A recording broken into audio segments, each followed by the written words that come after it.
Astronautboy here, and today I wanted to look ahead to the 2020 Setsubun event, which is coming to the NA servers fairly quickly after the current DaVinci event is over.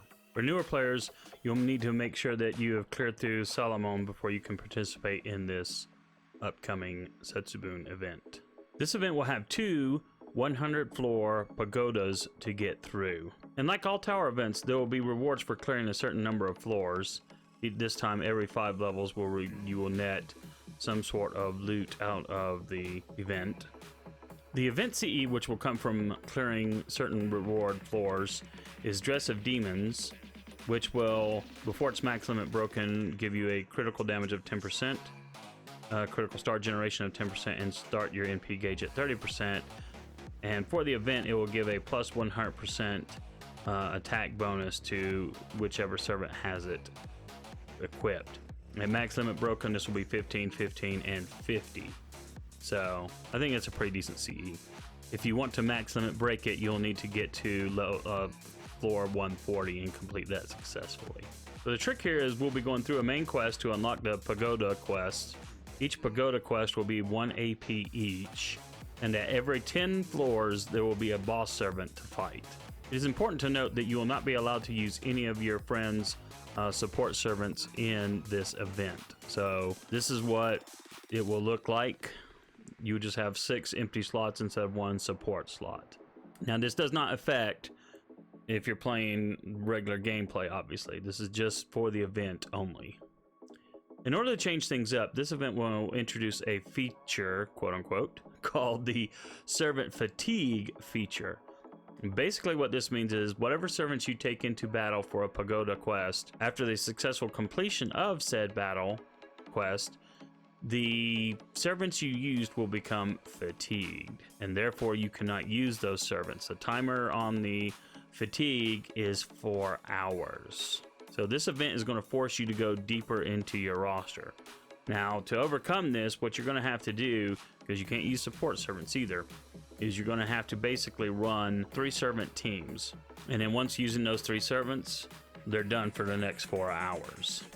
Now, you cannot get around this by, let's say you have multiple Arashes.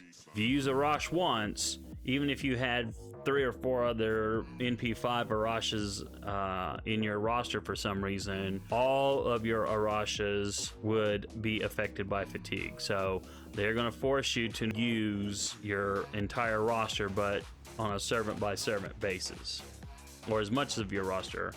You may not be able to force you to use all of it, of course. Now, the fatigue feature also just applies to this event. It will not impact you doing main quest or free quest in the regular part of the game. Now, to mitigate this somewhat, the developers have also introduced a hot springs feature. So you'll be able to unlock the onsen at some point in the event, and the onsen will allow up to 5 servants to be put into it. Whatever servants you put into the hot springs will then have a 2-hour cooldown, providing you keep them in the hot springs for the entire 2-hour period. It basically halves the fatigue factor. That said, if for some reason you removed a servant from the hot spring, say they've been in there for an hour and 59 minutes, and you accidentally removed them, the fatigue factor would go back up to that 4-hour period. Now, it doesn't reset to 4 hours. You would still have that 1 hour and 59-minute timer built in, but you would still have another 2 hours and 1 minute of fatigue. So you have to keep the servants in the onsen for the full 2 hours in order to get the benefit of using the onsen at all. So if you wanted to, you could swap servants in and out, but you know, it just is going to depend on, I guess, the situation.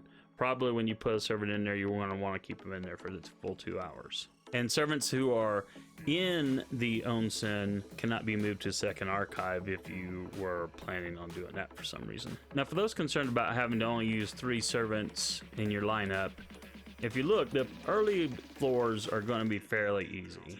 And this is where you can use lower level servants to try to get through. And as we look through here, they are all class specific. They do get slightly harder and harder as things go on until you get to the boss.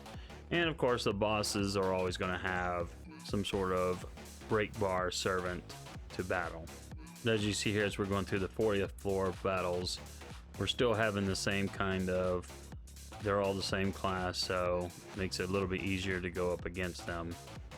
But they get a little bit tougher, a little bit tougher, a little bit tougher as we're going up here. And of course, still have the break bar boss with whatever kind of funness that they have when you break their bar. Of course, like we said, as it keeps getting tougher as you go up in floors, and as you see, yeah, I mean, it may not be that big of a deal, but when you have the fatigue factor, when you have the no support that you can use from friends, that's where the challenge is going to come in. And of course, if we look at the last floors that we have, yeah, the HP value has gone up quite a bit as we scroll through, and then with the final boss. The rate up banner for this is going to have Shuten Doji, Sakata Kentoki, and of course Mama-san, Minamoto no Raiko. The solo rate up days aren't until later on, as you see here. And then the other two servants are the Banana, Ibaraki Doji, and Tomoe Gozen. As I understand it, there's no welfare servant in this Setsubun event, and there are no gacha CEs either. There's only just the one event CE. So hopefully you've been using the recent lottery event to try to level up your roster and get some of their skills up, because you're going to definitely need quite a few servants to get through all this in a timely manner. And as you see in my own roster, I've got quite a lot of weaknesses and quite a lot of servants that need to be leveled up for sure. But if you've gotten your roster fairly well off, I mean, I think I'll do all right in my own run through, but we'll see. But if you don't have a fairly decent sized roster, yeah, it could take a while, and it may be kind of tricky to get through all 200 floors in the time limit that we'll have. But it'll be interesting to go through for sure. Thanks to everyone who's subscribed to the channel and who likes these videos. I really appreciate it. Also, if you're on Twitch, give me a follow there. I do stream quite a bit, especially during Fate Grand Order events. And if you like anime and manga, I have my anime manga blog at anime.astronerdboy.com, where I'm blogging all kinds of fun stuff, as you see in the background here, including I'm catching up on Fate titles. So, Astro Nerd Boy signing off. Good luck on the Setsubun event. Let me know in the comments what you think about the event, and you all have a good one. We'll talk to you in the next video.